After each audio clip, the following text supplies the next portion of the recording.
kiitos ihan sikana teille 40 tilaajasta. Se on mulle todella iso määrä. Ja mä oon niin kiitollinen, kun te katsotte näitä. Mä aion tehdä. Tällä vuonna mä oon tehnyt jo yhden Halloween-pessun. Niin tänä vuonna ei tule toista. Valitettavasti. Tänä vuonna tulee varmaan se, että hevoset pelaa jotain. Hevoset on jotain, mutta muuta ei tule tänä vuonna.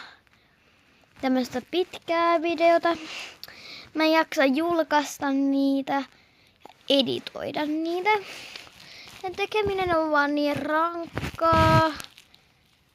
Ja mulla loppuu inspiraatio. Eli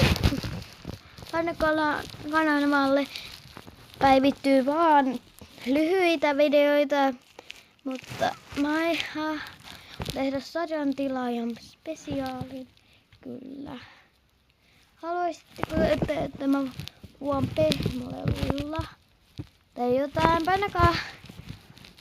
Ei vaan, mä laitan kyselyn tonne mun WhatsApp-kanavalle. Jos ette oo nähnyt sitä, niin menkää googlettamaan Emmi. Sieltä löytyy, kun googletat Emmi, niin siellä löytyy Emmi WhatsApp-kanava. Ja mä laitan kyselyn. Ja niin. Mutta mä voisin laittaa tähän videon kyselyyn. Niin te kaikki ihanaiset katsojat siellä voisitte tykätä siihen. Laitan sen Slays-videon. Ja siinä on kaikkea, että mitä. Tämmöisiä höpöttelyvideoita tulee jatkossakin, mutta niin, mä oon vaan kiitollinen siitä 40. Kiitos ihan sikana. Moi moi!